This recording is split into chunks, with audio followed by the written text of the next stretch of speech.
हमारे चैनल में खुश आमदीद। चलिए शुरू करते हैं आज की कहानी। तवील अरसा की मेहनत और मशक्क़त और मुसलसल कशीदाकारी के सबब कुदसिया की उंगलियां फिगार और बिनाई ख़त्म हो रही थी। वो भी क्या दिन थे जब वो अपने शौहर अख्तर के साथ सुकून की ज़िंदगी जी रही थी। गिरचा अख्तर मामूली मुलाजिम था, लेकिन रिश्वत नहीं लेता था, इसलिए घर में दौलत की रेल पेल नहीं थी। कम तनख्वाह में भी उनकी गुजर बसर आराम से हो रही थी। कुदसिया तो सुकून से थी, मगर अख्तर दफ्तरी परेशानियों में घिरा रहता था। वो चूंकि रिश्वत नहीं लेता था, इसलिए इसकी अपने अफसरान से नहीं बनती थी।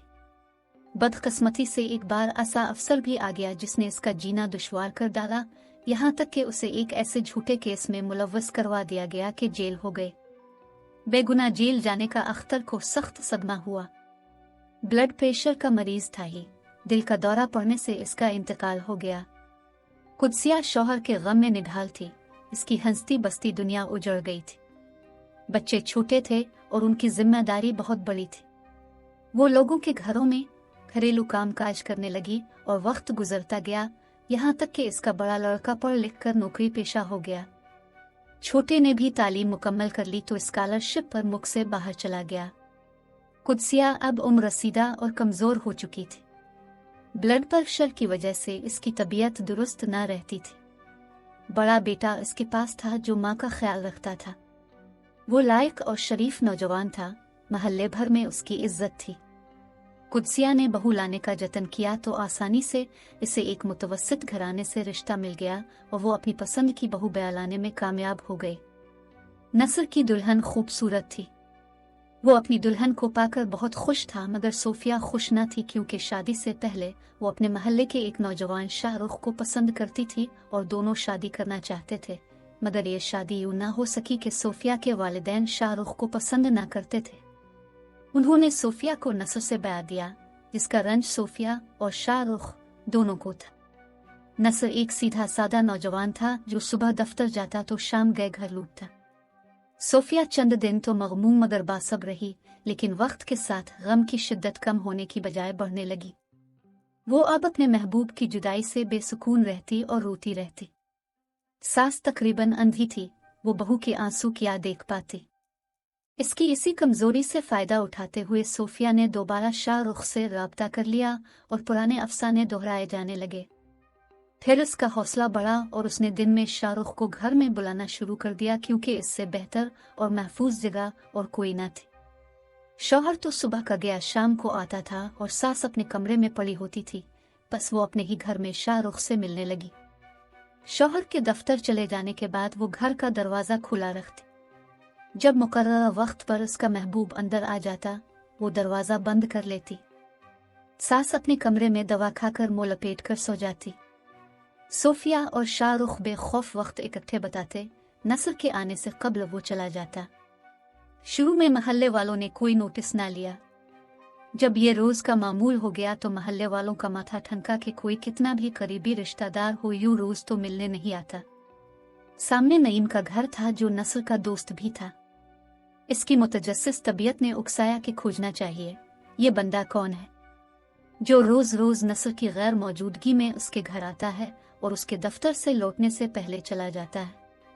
नईम की बैठक नसर के घर के दरवाजे के ऐन सामने थी। उसने कई रोज तक वहां से मुशाहिदा किया तो इसका शक यकीन में बदल गया।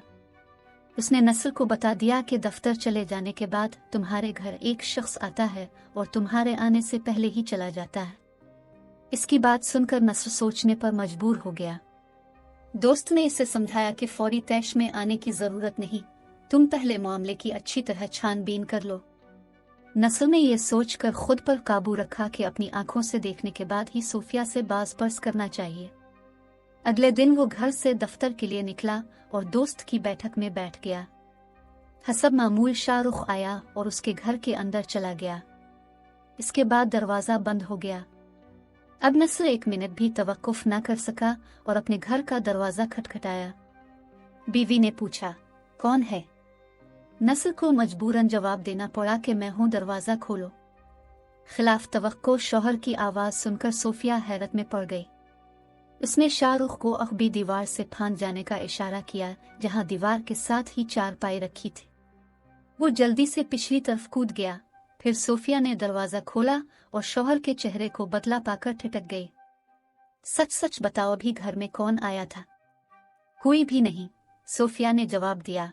तुमको वहम हुआ है। बीवी के जवाब की परवाह न करते हुए इसने सारे घर में घूम फिर कर देखा। वहां कोई न था। तभी इसकी नजर दीवार के पास खड़ी हुई चारपाई पर पड़ी। समझ गया कि जो भी था इसी चारपाई के सहारे दीवार पर से बाहर को कूद गया है। इसको अपनी जल्दबाजी और हमाकत पर अफसोस हुआ। सोचा कि पहले किसी को घर की पिछली जानिब दीवार के पास खड़ा रखना चाहिए था, फिर दरवाजा खटखटाना चाहिए था। सोफिया ने कहा कि तुमको शक हुआ है। शक की मगर गुंजाइश नहीं थी, जबकि उसने एक शख्स को अपनी आंखों से घर के अंदर दाखिल होते देखा था। इस रोज तो नस्ल गुस्सा पी गया। सोचा कि मैं इस औरत को रंगे हाथों पकड़ूंगा। लावा अंदर ही अंदर पकता रहा। बड़ी मुश्किल से इसने खुद पर काबू रखा हुआ था। हफ्ता गुजरा। एक दिन इसने फिर वही किया। वो सुबह दफ्तर जाने का कहकर घर से निकला, लेकिन दफ्तर नहीं गया, बल्कि दोस्त की बैठक में जाकर बैठ गया। दोस्त से कहा, निगरानी रखो, कोई आता नजर आए तुम घर के पिछवाड़े खड़े हो जाना, ताकि कोई पहले की तरह दीवार कूद कर ना भाग सके। उसने एक खंजर भी कोट की जेब में छुपा लिया और ये बात अपने दोस्त को नहीं बताई। सोफिया तो इस दिन के बाद से बहुत मोहतात हो चुकी थी।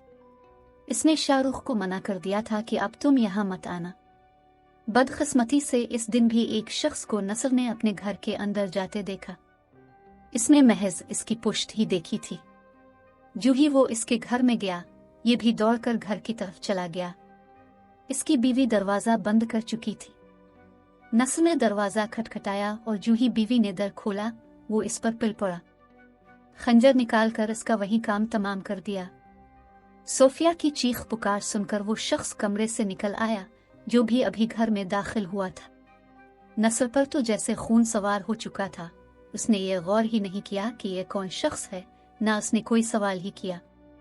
बस इस पर खंजर से वार करने लगा और जब 2-4 वार कर चुका तो अचानक इसको सूझ आ गई कि ये लड़का तो उसकी बीवी का मामू है, जो शादी के दिन भी उनके घर मौजूद था और जिसको वो एक बार पहले देख चुका है।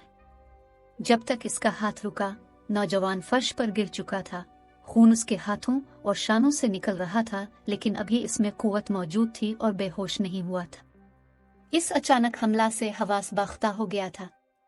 तभी उसकी नजर दरवाजे के पास पड़ी सोफिया पर गई, जो खून में लथपथ फर्श पर पड़ी थी।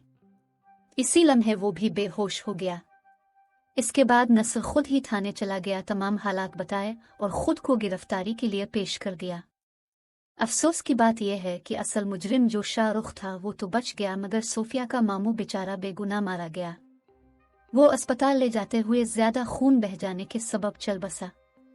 वाकया ये था कि इस रोज सोफिया की माँ की तबीयत खराब थी। सो उसने अपने सबसे छोटे भाई अहमर को भेजा था कि जाकर सोफिया को इसकी सास की इजाजत से ले आए। अहमर के तो वहम गुमान में न था कि वहां भांजी की दहलीज पर मौत उसकी मुंतजिर खड़ी है और भांजी के कत्ल का सबब भी वही बनने वाला है। शायद किस्मत में उसकी मौत इसी तरह लिखी गई थी। सच है कि गुस्सा एक बेलाग बिला है। ये एक ऐसी आंधी है जो दिमाग के चिराग को बुझा देती है। नसर के दिमाग का चिराग भी फौरी इश्तियाल से बुझ गया और वो गुस्से में ऐसा अंधा हो गया कि शाहरुख और अहमर में तमीज न कर सका कि वो किसको मार रहा है। नसर का भाई मुल्क से बाहर था। इसके केस की पैरवी करने वाला कोई ना था। नईम ने काफी साथ दिया, मगर नसर को जेल जाने से ना बचा सका, क्योंकि उसने खुद थाने जाकर इकबाली बयान दिया था। नसर को सजा हो गई। बूढ़ी माँ उसके गम में तड़पती घर में तन्हा रह गई। एक बेटा परदेश में था तो दूसरा जेल में। कुदसिया को संभालने और देखने वाला कोई ना था। नईम के घर वाले और हम पड़ोसी उसे संभालते और देखभाल करते थे। वो बेचारी तो बेटे के गम में बीमार पड़ी थी। अंधी होने की वजह से खाना भी खुद ना पकाती थी।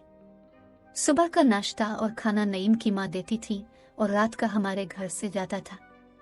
नसर को उम्र कैद हो गई और छोटा लड़का न जाने किस मजबूरी के सबब ना आ पाया था, जबकि अंधी आंखें इंतजार में रोती रहती थी। इस वाकया के 7 बरस तक कुदसिया की आंखें दोनों बेटों के इंतजार में खिली रहीं और आखिरकार वो मौत की आगोश में चली गए। नसर जब रहा हुआ, घर खाली हो चुका और उस पर ताला लगा था। ना माँ रही और ना बीवी। خدا ایسی بیوی کسی کو نہ دے اور ایسا غم بھی کسی ماں کو نہ دکھائے۔ سچ ہے کہ غصے کی آندھی دماغ کے چراغ کو بجھا دیتی ہے۔ ناظرین، ویڈیو اچھی لگے تو لائک کریں، چینل کو سبسکرائب کریں اور دعاؤں میں یاد رکھیں۔ اللہ حافظ۔